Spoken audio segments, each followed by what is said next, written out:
होयैनि बिटिसिआव सहि होयैनि मोननै मोनथाम जाहोन दङ एबसुआ बेनि थाखायनो सहि होनाय जायाखै डाइरेक्टलि नाथाय दुलाराय बर' फरायसा आफादा भारत सरकारनो लिरनानै होदों जे बिटिसि सुक्तिया बिएलटिजों जे सुक्ति खालामगोन बेवहाय जोंहाबो मदद दं नाथाय जोंनि मुल दाबिया जिहेतु आलादा रायजो बड'लेण्ड जों बिनि साखरखारि जानाय नङा नाथाय जोंहाबो मदद दङ बै समाव बाङालि संगठन मारवाड़ी संगठन बिहारी संगठन नेपाली संगठन राजबंशी संगठन गासैबो अन्यान्य जातिनि संगठनफ्रा जोंहाबो मदद दं होननानै लिरनानै होदों भारत सरकारनो बिनि थाखाय जे सुक्तिया जादों बे गुबुन गुबुन हारिनि आफादफोरनिफ्राय मदद लानायखौ एबसुआसो मावनानै होदों गासैबो आफादखौ एबसुआ लानानै थांदों भारत सरकारनि खाथियाव बिएलटिआ लानानै थाङाखैमोन दा हाग्रामाया बुंथिंबायो एबसुआ जेबो अबदान गैयालायनो बे थगायगासिनो दं खारन दिनैबो आङो गोसो जायोबा फट' देखायनो हायो जै दिनखालि बिएलटि सुक्ति जादोंमोन भारतनि हम मिनिस्ट्रिनि अफिसाव मोनसे रुमाव बे समाव बै समनि एबसुनि आफादगिरि रबिराम नार्जारियाबो दंमोन आंबो दंमोन आरो बै समनि गुबुन गुबुन आफादफोरनि जे कोअर्डिनेशन कमिटि सिसिबिएमनि दैदेनगिरिफ्रा दंजोबोमोन बेखौ मानो थगायदों बेलाय सुक्ति जाग्रोमोना जेब्लानाखि जोंनि ओनसोलाव गिदिंफैनानै रायजोफोरनि सिगाङाव स्पिच होयो होमबाबो एबसुनि नेताफोरखौ सिगाङाव बसाय जों गोजायै सुक्ति खालामनो हानाय नङामोन एबसुनि बर' थुनलाइ आफादनि इउजि ब्रह्म आं राज्य सभानि एमपि बिसोर नङामोनबा सुक्ति जानाय नङामोन होननानैबो जोंखौ बाख्नायबोदों बिनि रेकर्डआबो जोंनाव दङ जों मदद होदों बेनो 5 बोसोर 6 बोसोर हाथियारनि आन्दोलन खालामनानै बिसोर आरो आन्दोलन खालामनो हालिया भारत सरकारजों नांनो हालिया जोंनो सुक्ति नांसिगौ होननानै जेला आल'सनायाव फैयो दे होमबा जोंनो मदद होदों दिनै एनडिएफबिआ सिजफायार खालामनानै फैदों बे एखे प्रिन्सिपलजोंनो एखे नीतिजोंनो दुलाराय बर' फरायसा आफादा आगोलाव बुथारलायदोंमोन गावथारलायदोंमोनब्लाबो दिनै जिहेतु मोनसे एबसुआ मदद होनांगौनि मोनसे सम फैबायबा जों मदद होनांगौ होननानै थांखि लानानैनो दिनैहाय एनडिएफबिनि शान्ति आल'सनाखौ जाफुंनो थाखाय मदद होगासिनो दङ खारन एबसुआ माहारिनि बिबानखौसो रुजुनदों आफादल' खालामाखै जाथियाव जेब्लानो एबसुनि मदद नांगौ जायो एबसुआ मदद होनो ओंखारबोयो बेखौ जों नाया मालाबा जों शत्रुमोन मालाबा जों बुथारलायदोंमोन मालाबा जों नांलायदोंमोन जातिनि सात्र जि बिबानखौ रुजुननांगौ एबसुआ रुजुनबोगासिनो दं आरो बेखौ जायफ्रा नङा होननानै बुंगोन बेयो जातिखौ थगायनाय जागोन बेयो खुगाजों नङा होननो हागौ किन्तु बै समनि जारिमिन पेपार लेखा मेगाजिन बेवहाय बै समावनो लिरनानै दोनबोनाय जादों सोर मा हाबा मावामोन जारिमिना बेखौ थगायनाय नङा मालाबा जारिमिनाव जेब्लायबो बे गोरोन्थि जागोन आङो बुंनो नागिरनाया बिसोर जिहेतु बड'लेण्ड आन्दोलननि थाखायनो बिएसि जादों बड'लेण्ड आन्दोलननि थाखायनो बिटिसि जादोंब्ला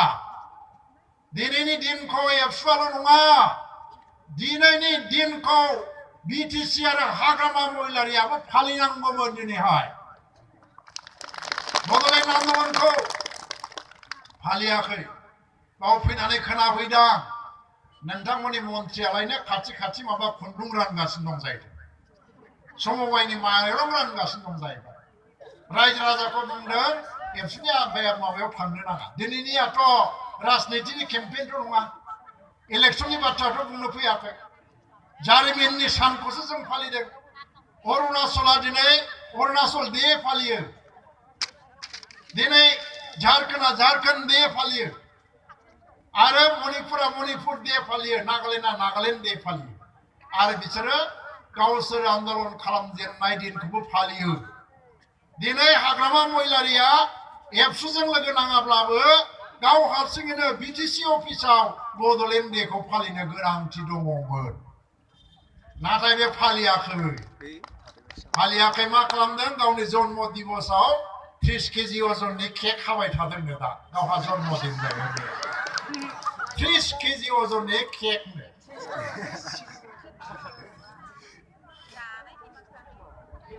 देरगावआव फालिदों मा खालामनाय जादों बेलाय जारिमिनखौ अपमान खालामनाय जायाखै नामा दा ओंखायनो दाबो सम दं बिथांमोना बे दिनखौ लानानै खमसे खम गिदिर प्रग्राम खालामाबाबो पार्टी अफिसाव थानानै बे दिनखौ गोसोखांनायसाय फनिन समफ्रामारिमोनखौ गोसोखांनायसाय सुजित नार्जारिमोनखौ गोसोखांनायसाय आरो गावसोरनि गेजेरनिफ्रायनो सोरबा अन्थाइगोरा बसुमतारीमोन थैलांबाय बालिराम बर' थैलांबाय सोमला थैलांबाय बिसोर मानो थैखो दिनैनि दिनाव बिथांमोननि मुङाव बिबार बारसे बावनोफ्रा अबसर दङ नामा गैया नाथाय दुलाराय बर' फरायसा आफादा मोनजायाखै मोनलोङाखै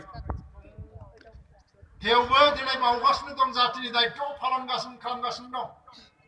एमए पास जानानै 25-26 बोसोरनिया गथ'फ्रा साख्रि नागिरनांगौ नाथाय जातिनि आफादाव दिनै साख्रि नागिरालासिनो बिसोरो आन्दलनाव ओंखारनानै मा खालामो साख्रि लानाय बैसोआ बारग'लाङो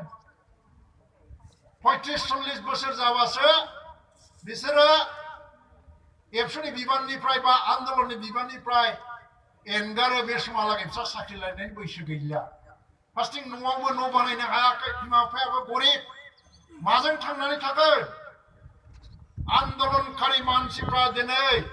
110 जन मानसिया धनी जादोंब्लाबो 90 जन मानसिया जेबो मोनजायाखै दाबो आन्दलनकारि मानसिफ्रा गुबुननि आन्दलनकारिखौ बाद दोन बिएलटिनि नामाव हाथियार हमनानै जायफ्रा पुलिस मिलिटारिनि गुलिजों जुद्ध नांदोंमोन जुजिनानैबाबो थैलांदों बे बिएलटि केडारफ्रानो दिनैहाय गावसिनिनो सरकार जानानै थासान्दियावबो 5 बोसोर बिसोरनि थाखाय बुलायनानै बिसोरखौ क्षमतायाव लाबोनायनि उनाव दिनै सानथ्र'हायै बिएलटि केडारा ट्राकआव लेबार मावनानै जागासिनो दं 2 नम्बरनि दंफां बोनानै जागासिनो दं बिसोरनि फारसे दायित्व दंना गैया गावसिनि केडारखौनो नायनायनि दायित्वखौ बिसोर पालन खालामनो हायाखै जेराव आरो गुबुनखौ मा बुंदों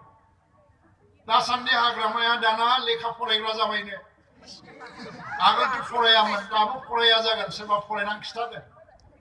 आंलायनो माबा लेखा लिरदों आरो बेवहायलायनो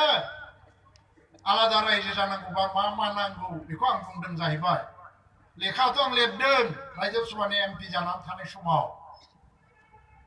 नेताफ्रा दैदेनगिरिफ्रा आन्दलननि गेजेराव बहुत धरननि अनुभव फैयो महात्मा गान्धीयाबो गाव भारत स्वाधीनतानि आन्दलनखौ दैदेननाय समाव भारतआ स्वाधीन जानायनि आगोल बहुत आर्टिकेल लिरदोंमोन जोंना आन्दलना बबाव माने माबा खालामखो भुल खालामखो माया भुल जानो थांगासिनो दं भारतआ स्वाधीन जानांगौब्ला मा जानांगौ आरो बिनिफ्राय माया भुल जालांगासिनो दं बे बाथ्राखौ महात्मा गान्धीया स्वाधीनतानि आन्दलन जाफुबाय थानायावबो पेपाराव लिरोमोन आङो बड'लेण्ड नाङा बड'लेण्ड जाया होननानै खुनु लेखायाव लिराखै जेला बिटिसि जायो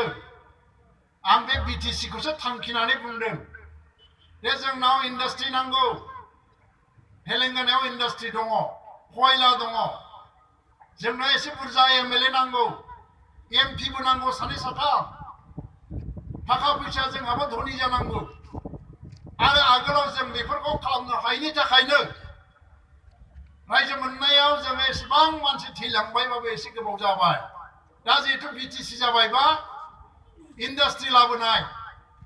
एमएलएफोरखौ बांहोनाय एमपि बांहोनाय आरो बिनिफ्राय शिक्षा दिक्षायाव आवगायनायनि खामानिखौ बिटिसिआ मावनांसिगौ होननानैसो आं लिरदों दायित्वआ बिसिनिसोमोन दा बेफोरखौथ' गावसोर मावनो हायाखिसै दाबो सारा आसामाव शिक्षानि मानदण्डआ बिटिसिआ मानो उनाव दं बाबा रामदेबनो हा होदोंनो बेवहाय कय बिगा बे इन्डास्ट्रि नङा बेजों रायजो राजाया जेबो लाब जाया जोंनाव खयला गैया हाग्रा ओनसोलनि दिनै मा जादों फालाय हाग्रानि सम्पदखौ लांगासिनो दङ अन्थाइ बाला लांगासिनो दं गुवाहाटियाव बिल्डिं बानायगासिनो दं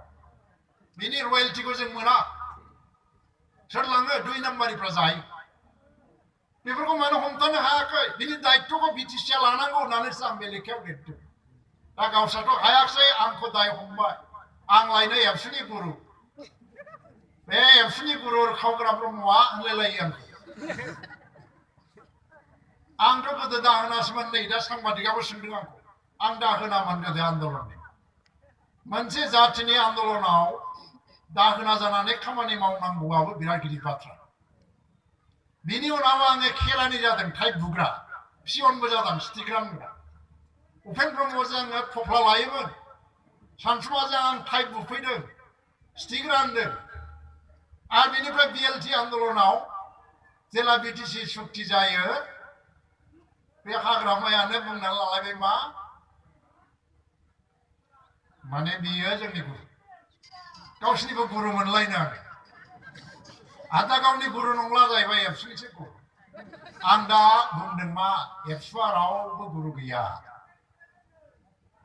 मानसिफ्रा बे एबसु होननाय आफादनि सिङाव थाफानानै जातिनि महान उद्देश्यफोरखौ हासिल खालामनो साफा साफा सार्भेन्ट हिसाबैसो जों मावो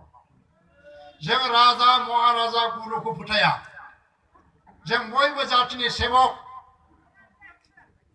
प्रमद बर'खौ दिनैहाय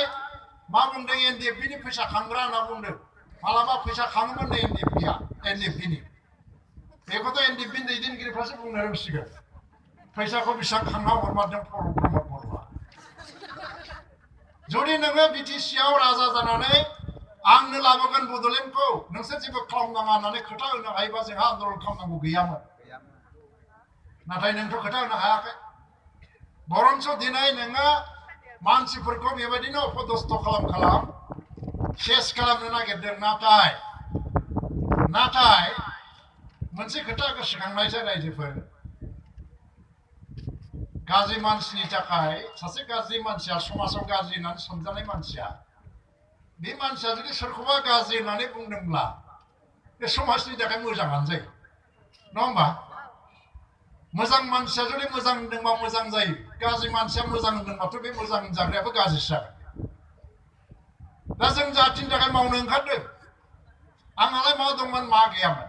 बिसोरबादि राजनिति खालामनांगौबालाय दा जों बयबो हायो दा ओंखायनो रायजोफोर गोसोआव दिनै गोदानै मोनसे थांखि लानायनि सम फैदों